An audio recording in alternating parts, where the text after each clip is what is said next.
this ban, and they've never done that. I've asked it several times. They've refused every single time. So I appealed. I went to the Board of Regents and appealed, and I said, this is wrong. And they came back and said that we reviewed this and we uphold the ban. And this is interesting. They said, and we feel that you have received due process. Well, due process means that they're saying it went through the proper channels in the ACF. Well, the channels are, there's a fixed process for disciplining a surgeon. You have to be informed that you're being investigated for some issue. That has to go to their Central Judiciary Committee, which is power to investigate.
Not all sleep aids are made by pharmaceutical companies. You've probably heard about 8 Sleep by now. Other way. The country's most innovative products for sleep.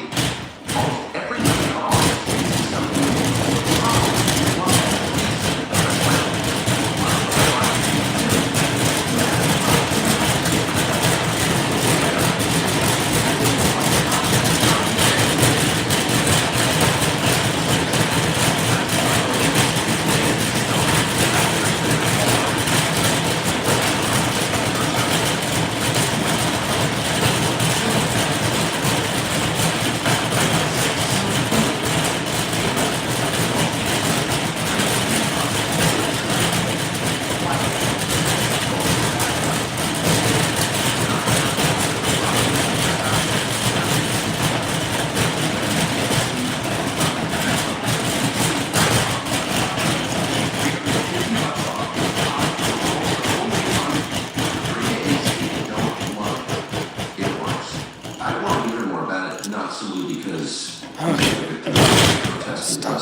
And authoritarianism, but because the consequences of this kind of thinking are so dangerous to the public health. Not sure. I think people need to know it, because everything you're saying suggests that they're going to radically lower the. Switch these around. If I can. We're not dragging in the honey yet, but we're close.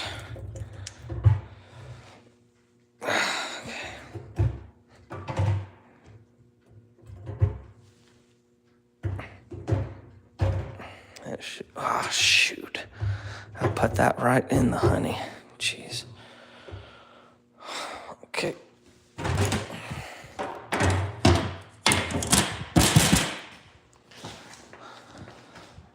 Standard for surgeons. Not that they are. Okay. Yeah. That's.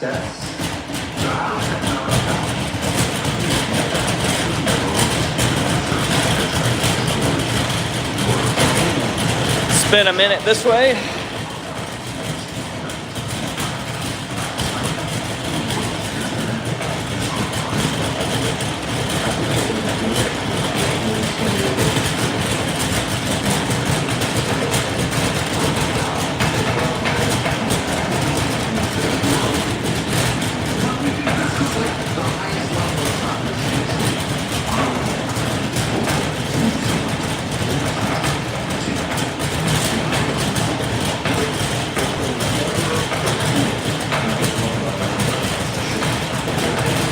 What do I do for a living?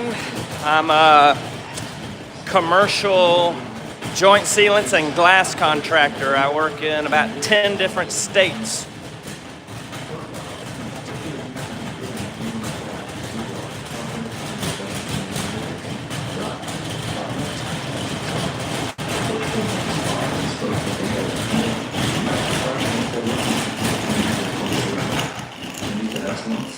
which is exactly right. But I wasn't looking for excellence. I was looking for trust. You have to trust. One flows from the other. You have to trust your surgeon. And if you were wondering Thanks. if you get the best care because the surgeon was different than you do, right off the bat, we started handing Okay, let me really, spin it the other way. patient if you can't get that trust pretty quickly. There we go. We don't have time.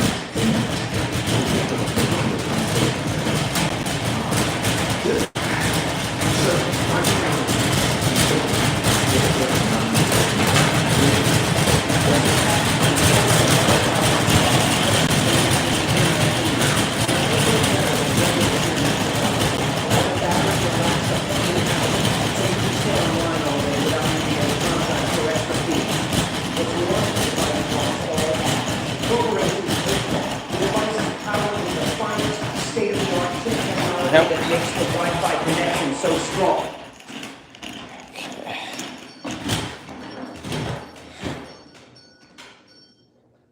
Okay. What do we got over there? 1, 2, 3, 4.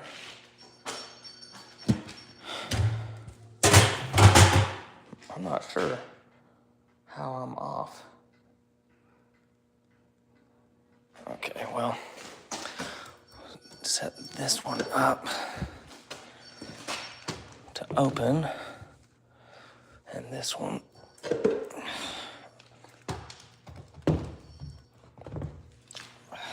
Okay. These are done. All empty.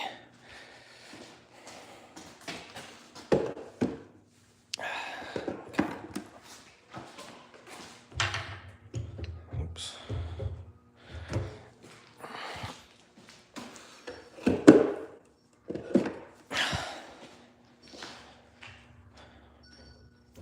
Okay.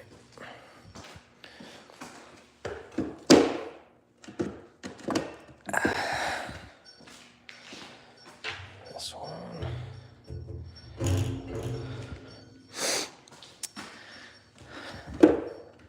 Yeah, this is the hardest part of the having bees and stuff. Up to this point, the bees do all the work. Okay, I don't know. It's gonna start dragging in there, so let's see.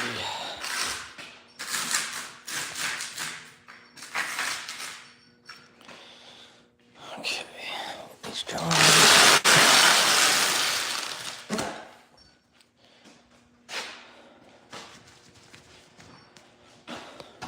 I'll have to get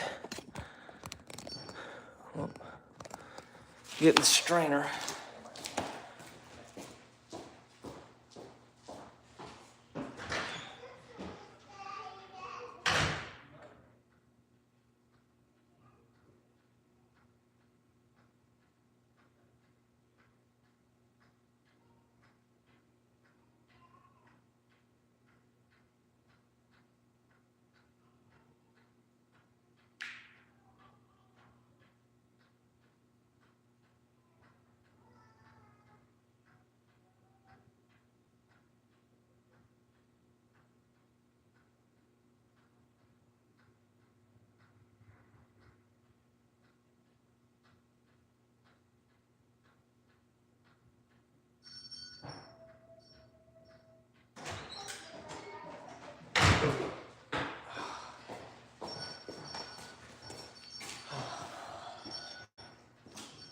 That it can power up to 10 devices at the same time, be it in your backyard or the camper van alongside the beaches of Mexico. Once it's on, the Wi-Fi is being transmitted and ready to use, and it works in over 110 countries. No contract traps, no hidden fees, no data usage charges, and no ads. The invention of this device single-handedly threatens to destroy the entire industry of traditional internet providers that profit from charging you with hidden roaming fees.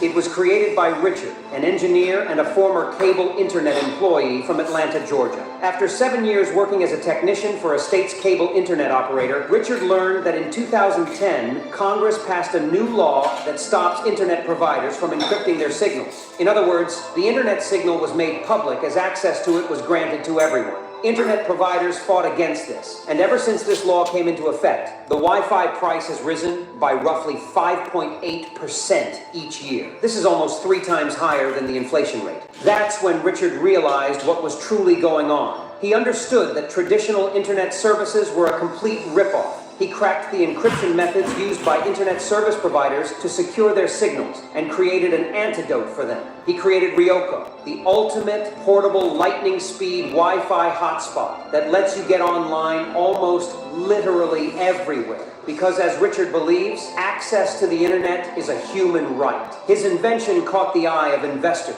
They flocked to see whether this would create a cash grab opportunity for them. When an internet provider representative offered him $4.7 million to purchase the patent, Richard immediately declined. He knew that they wanted this product out of people's reach. But the corporations began threatening him with legal action and cease and desist orders.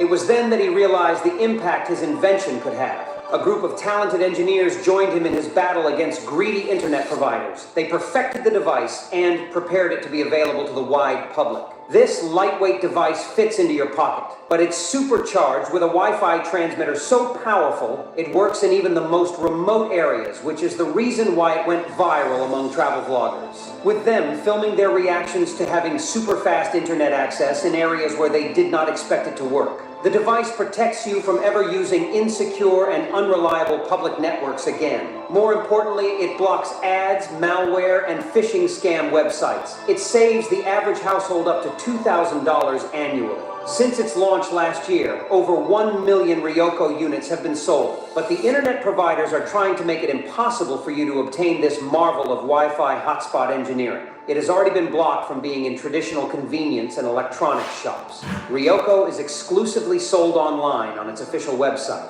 And if the pressure continues, it's possible that it will be closed as well. To spread the word, Richard is selling Ryoko at a 70% discount only for the viewers of this video. He believes that access to fast, reliable, secure internet should be universal. If you want to stand up against corporations and their money grab schemes, click the link below to purchase Ryoko from the official website. The founders of Ryoko are so confident in their product that they are offering a 30-day money-back guarantee, no questions asked. But you have to be quick. It's only a question of time until Ryoko supplies will run out of stock. Don't miss your chance. Click below this video to claim your 70% discount. 70,000 pre-orders, but that's just me being immodest for the company. But the design, a little has gone into the design with our designers, and it's basically in quadrants. So where I'm standing right now is in this quadrant over here, which is the bedroom quadrant, which is a queen-size bed, full queen-size bed. There's nothing half-size about boxable or even the boxable casita. In this quadrant over here is the bathroom, because nighttime, go to the bathroom. That's what happens. So the layout is very good for what we call the back of the house, and we've got a back door here which we can take a look at. But first, check out the bathroom. So in this unit we've got a full glass door, it's pretty nice. And over here, a nice compact washer dryer. Those boxed in, so you can put a laundry center over here. Really super functional. We pay a lot of attention to storage. So come on in. It's really nice. Always neutral colors because you've got who's going to live in it. So they need to be able to dial it in with their own style, their own substance. So if you make them mostly white with neutral colors, black and white, black and gray, white and gray, it just appeals to a very broad audience. Quartz counters, tons of storage. Big announcement on our cabinetry coming soon. I think it's going to be pretty mind-blowing for the market. So sorry to tease, but I can't tell you more than that right now. And look at this huge shower, 8 foot tall. Probably around 6'2" with my cowboy boots on. So very tall. But if I was in bare feet, and I was really 6'2", which I'm not, that's a really tall shower head. And when you stand in here, because this is so tall, most showers are about here, it feels grand. It feels absolutely great. And it feels like you're really in a very generous space, which frankly, you are. So let's go to the front of the house, and I can describe that. So here's the front of the house. This is where we walked in. And again, here's the quadrant. We walk in. Over to the left is a couch, TV, closet. And over to the right, because you're on the couch watching the TV, we need snacks. So the kitchen is next to the couch. And look at this, huge Z-Wave countertop, quartz, beautiful little hanging light so you can do some work. You can get a coffee or dinner with your significant other or just a friend. And just very, very nice. Twin sinks, window over the sink.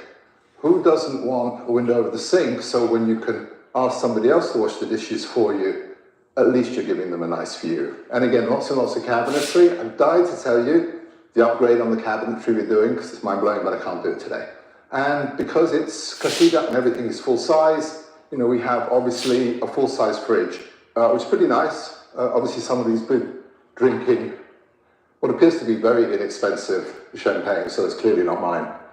And yeah, it's pretty nice. We change always with these. We're constantly changing on the appliances. We're actually coming out with our own branded appliances, which is pretty good. We can raise the quality, lower the price, which is the Boxable way, and do them in large volumes. How about we turn around and take a look out back? One of the nice things about Casita is we offer them with back doors. So you get a front door and a back door, and you say, why do I need a back door in something that's 19 foot by 19 foot? And it's so that you can have a yard. You can have a really generous yard. You can make this as big as you want. So depending on your use case, on what your plot is like or what you plan on doing with the Casita, just leaving this door open expands the living space. It actually expands the inside living space depending on, you know, if your climate is moderate. So beautiful flooring. It's all part of the Boxable system. We're not in production with this yet, but they just lay down, stacked together.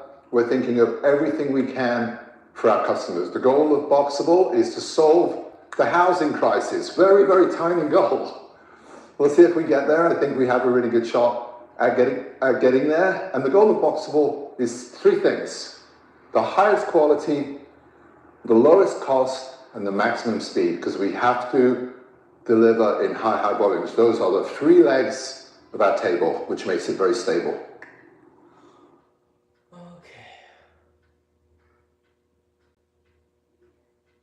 They have not engaged with you in 3 years. Oh, no. They will refuse. I've written multiple letters. I wrote letters to the last two presidents. I never get an answer back. I wrote letters. Well, I would just encourage anyone watching to let's Google these people and do not accept medical care from them. I don't want to be cut by an unreasonable ideologue. Problem is, you don't know who those ideologues are unless you start hating. It would be nice to have their names. So you said not only do they plan to lower standards, but they already have. Can you Absolutely tell us what you mean? In fact, I'm delighted you said that, because I don't want this to be about me. Yeah, I'm the one sitting in front of the microphone. I'm the one that was banned. But the issue is so far beyond me. In my 38 years of surgery, I have gradually watched the quality of training in young surgeons deteriorate. You know, noticeably in my own little, backyard, watching young surgeons come out that have no business operating by themselves. And You've seen that? I've seen that. Oh yeah, absolutely. I can give you some examples. I had a young. This is actually a few years back. I had a new surgeon in town at a hospital that I worked at. And I do breast reconstruction, so I work a lot with the surgeons. Together, they'll remove the cancerous breast. Sometimes, a lot of times, they'll remove the other breast simultaneously, and then I will come in and do the reconstruction. And I was doing a lot of these cases where you take the abdominal tissue and you create one or two breasts with the abdominal tissue, which is a great procedure, but very significant, time-consuming, and whatnot. And there's a lot of things that have to be done. And this surgeon offered to help me close the abdominal part of the operation, or to do it for me so that I could concentrate on the breast. I said, great, this probably cut an hour and a half or 2 hours out of my operating time. And so I glanced down to see what he was doing, and he's taking these massive bites of tissue, and every time he ties the stitch down, the abdominal wall is being distorted. I'm looking at him thinking, wow. And I was able to, I couldn't watch more than 2 or 3 stitches put in. And I said, Joe, listen, you got things to do, go ahead, I'm fine. I don't need the help. And he left. Was this someone who's out of medical school? This is a fully trained surgeon, just opened a practice in my community. And he didn't last very long. And it became very obvious soon, because in small hospitals, you can't hide, that he was not very competent. And he eventually moved on. I don't know where he went or what he did. But it was obvious to you, just from looking down, this guy was not This guy qualified. had no clue how to close an abdomen. I mean, it was really bizarre. And that's kind of an extreme How did example. he become a surgeon? That's lowered standards, basically. Was this person from a protected racial group or? No, he was not. He was your heteronormative white male like me, basically. But he was incompetent. Oh, yeah. Well, I only saw this one example, but the thing speaks for itself. If a person is doing this in such a simple situation, such as closing an abdominal wall, then you got to wonder what he's like. And I've worked with other surgeons that were, there's a couple that I refused to work with that were so bad that you often have to ask yourself, is it something that I report? I don't report. I've spoken to colleagues and so forth, and I've only actually reported one or two doctors in my career because the circumstances are so egregious, and these didn't happen to be surgeons, by the way. But kind of getting off track a little bit. I worked with a young surgeon, arguably a good surgeon, breast reconstruction, and he made a comment to me that I found astounding. One of the common accompanying things you do in breast cancer treatment is a lot of times you go after lymph nodes in the armpit, because you want to see if there's cancer there, or if there's cancer there, you want to remove the cancer. And that's called an axillary node dissection. Yes. Basic operation. Even I know about it. Every general surgeon learns that. Yes. And we were doing a case, and he was doing a biopsy in the armpit, removing a single lymph node. And he commented, says, I'm really glad I don't have to do an axillary node dissection because I've never done one before. And this is a fully trained, board-certified general surgeon. Had never done an axillary node dissection in the course of his 5 years of general surgery training. Let me stick back a second to when you asked about quality and how it's gone down. It's not a conscious thing. It's not been deliberate. I don't think that we have gone out deliberately to create a decline in the quality of surgery. I think a lot of circumstances have come together to do that. One was in 2003, the American Graduate Medical Education. They came out and they took a law that was basically confined to New York from 1964 and made it nationwide. And that law was a reduction of residency hours. In other words, you can't take a trainee in any medical specialty and make them work more than 80 hours a week or more than 24 hours at a stretch. And so that reduced residency hours dramatically, because when I trained, it was not uncommon to work a 90 to 110 hour week. That was pretty typical. And be on call, 36 hours straight. I once worked 48 hours straight. Not that that's a great thing, but you do what you have to do, and you learn. You learn to operate under circumstances when you're tired and things like that. And the idea was to reduce medical errors and things like that, which has been disproven. That studies have shown that reduction in hours did nothing to improve medical errors. But that was one thing that cut back the hours for training and surgery. You have a very What was the limited motive there? The idea behind it, the reason that it occurred was because of a death. A young woman died in New York because of a medical drug error, a very rare drug reaction. And her father happened to be a very prominent attorney. And he decided that the reason was that these residents were working too hard, they were too tired, and we needed to change that. And there was this spate of New York Times stories about this. Yeah. I remember this. Yeah, and that was only confined to New York until 2003. Then it became a nationwide thing. General surgery is a 5-year residency program, okay? In the first 2 years, you learn patient care. You learn how to take care of patients before and after. You assist in operations. You do diagnostic, differential diagnosis, and you learn how to work up a problem. And if you're a good intern, if you're a good first year, second year resident, they throw you a bone on again. They'll let you do a hernia, and they'll let you do an appendectomy, and they hold your hand while you do it. And then in the third and fourth years, you start to operate more. But you're always operating under the direct supervision of a senior resident or an attending a fully trained surgeon. And again, you're having your hands held. I mean, they have to let you work. They got to put the knife in your hand, but they have to be good enough to do that and keep you out of trouble. And if you get in trouble, to get you out of trouble. And so you spend those 3 to 4 years kind of honing your skills. And then in the 5th year, when you are what we call a chief resident, you're basically regarded as being a surgeon. And you do your cases, you assist the younger surgeons in their cases. And the only time you call an attending surgeon in is if you're doing something very major, very complex, or if you haven't done this before. And so at the end of that 5th year, you should be able to walk out of the hospital and go anywhere and operate as a general surgeon and function fully independently. Come on. A study done in 2014, the Annals of Surgery, reported that 80% of the graduating general surgeons were not going into practice. They were going on to do a fellowship. Fellowship is 80%. 80%. Fellowships in whatever. Thoracic surgery, vascular surgery, colorectal, you name it. And that was in 2014.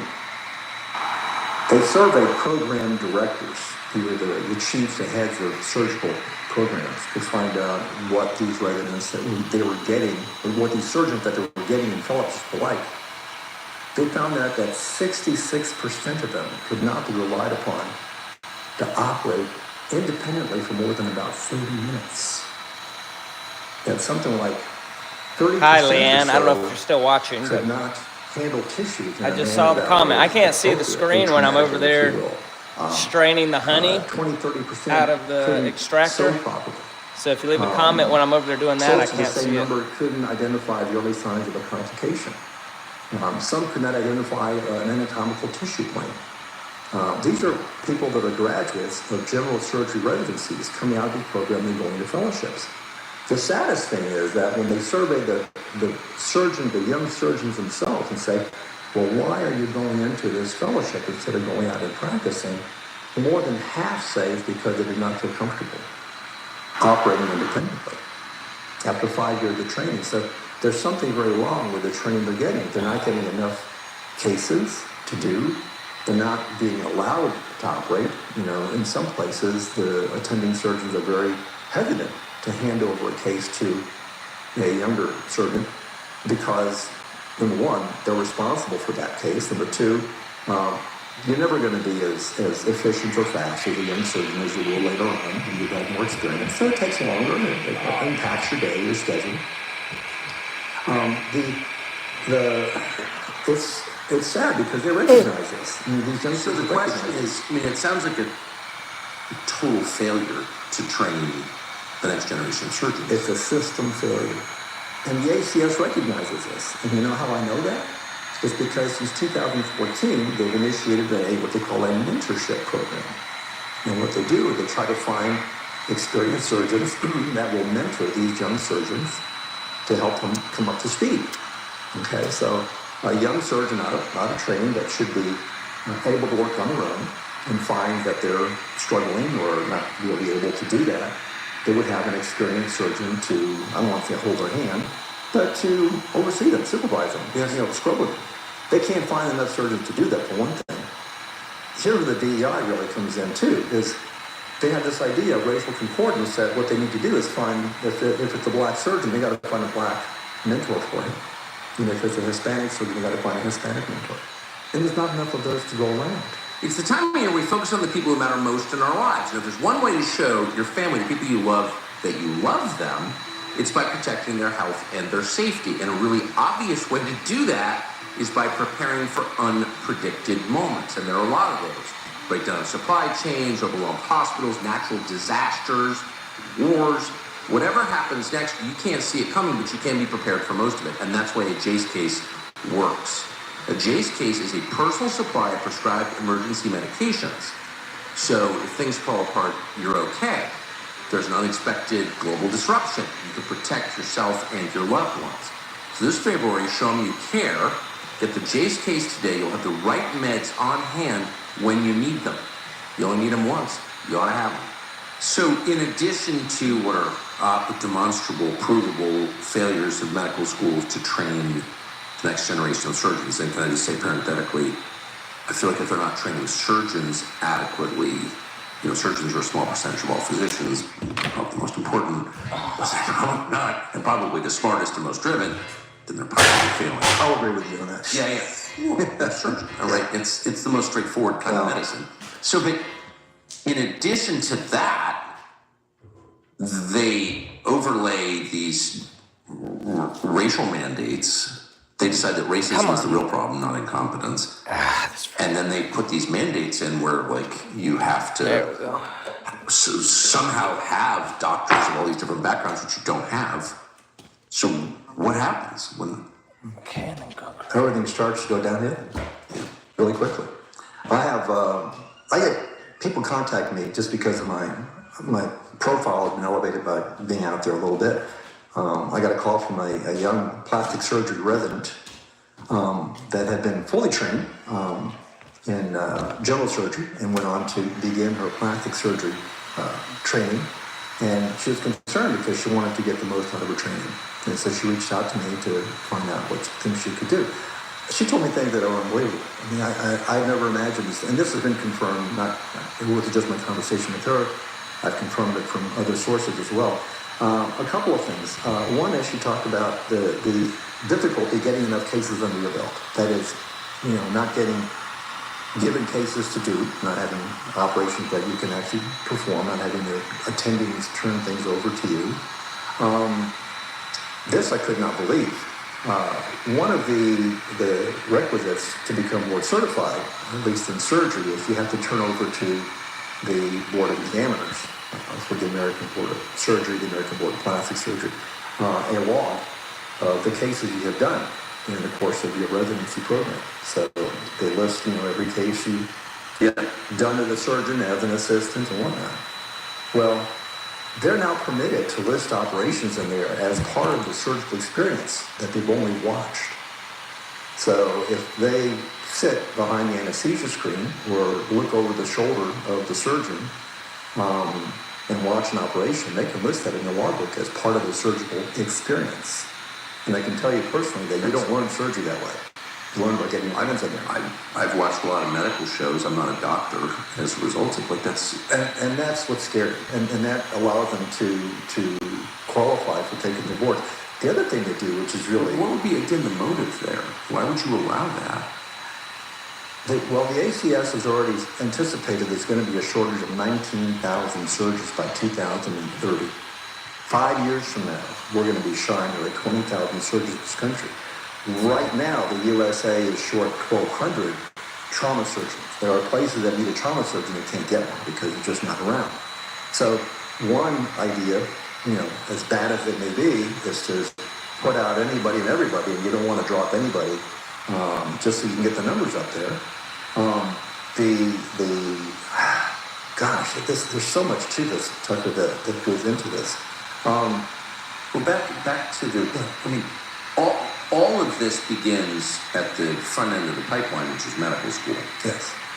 So the standards for admission to medical school have been dropped dramatically for race reasons. Mm-hmm. Yeah. They've taken the medical licensing examination, the 3-part medical licensing examination, taken it from a graded exam to a pass-fail. And to pass it, you only have to be above the bottom 5% in grade. If you are above the bottom 5%, you are going to pass the medical licensure examinations. And in spite of that, which is an abysmal standard when you think about it, in spite of that, something like 10% or more students at UCLA, 10% or more students flunk one or more of the exams. And a number of them flunk these exams 2 and 3 times. And yet they're still being put through medical school. They don't want to drop you. I know what I wanted to say. Again, back to the DEI for a second.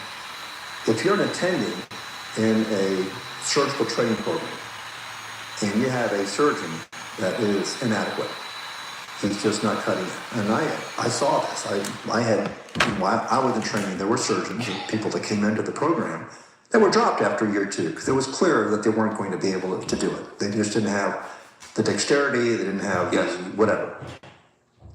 Today, if you do that, and it's a minority or underrepresented in medicine, minority surgeon, as intending, if you hold them back or if you drop them, what's going to happen is you're going to get reported.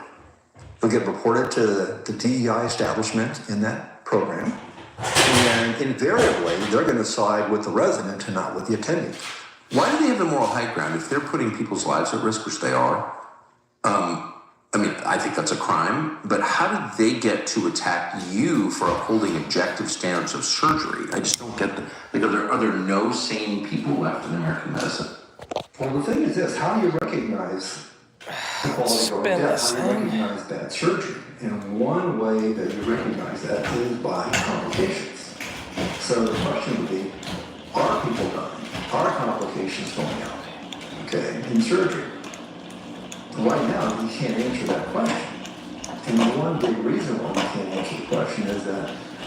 Oh, that's spinning nice. I have to say, this is my opinion. I can't It's not out of balance. But I know this is how surgery has evolved. The vast majority of surgery done today is an outpatient. So, there's people that are in an operation. Nice balance spin. The majority. Not walking all over. So if you do outpatient surgery, you do the operation, then that day or after the next day. Most complications don't arise. Bleeding occurs in the first day or two after. Infections 3-4 days. Okay. Pulmonary problems. In my particular profession, what I do is flat reconstruction. I may not know what that's going to look out for 5 to 7 days more. So when you do that complication, they occur after the patient's out of the system, so to speak, out of the hospital system. So there's no required reporting. It's all self-reporting. You get a letter, periodically in the office, say, hey, can you please tell us how all your patients did? And you have 2 complications. Well, great. And it's human nature. If a patient gets an infection, you treat it. And now the other way. You report that as a complication, and the patient ultimately did okay. You could argue, you might not report that, and you could rationalize that it's okay. So that's one of the issues. The other issue, I got this directly from one of the examiners, and I know someone who has been examining surgeons for 15 years for the boards. So when you go to take the board examination, so each one of them That should be good. ask you questions and whatnot. And what he noticed is that a lot of these residents are coming in and looking at their cases, and he's thinking, oh my gosh, they're taking way too long to do these operations. Now, one thing that's interesting is when you go for your boards, the cases that they look at are not cases you didn't do. These are cases you've done since you've been out. And when you finish your residency, you're allowed to go out and practice. I could practice. I practiced for 2 years before I became board certified because it took 2 years to get my board certification. Now I gotta swap So these of course I around. did practice. And I'm regarded at that point as a board eligible surgeon. And I'm entitled to full privileges and all those things. So when I go to take my board examination, I present them. Let's see if I can grab this a better way. There we go. They've done for the past year, and they select cases to examine you on and so forth. It's an interesting experience to do that. Spinning around. So these are the cases that these examiners are looking at, and he's saying they're taking way too long.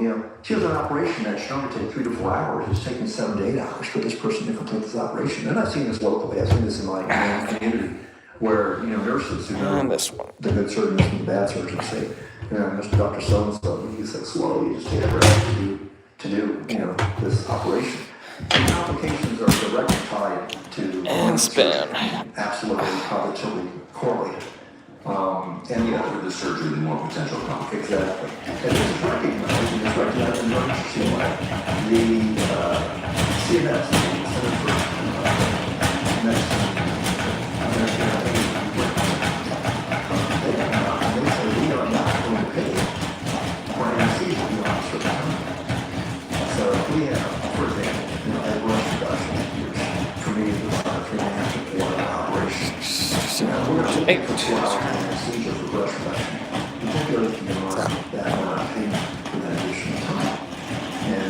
Should be good that way.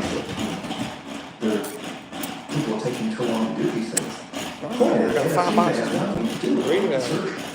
They're there to keep the patient sleeping and sleeping alive when you're doing an operation, but that's the only way they can think to penalize the surgeon, because the And the other surgical way. side will not come into play unless you look at hospital charges or anesthesia charges.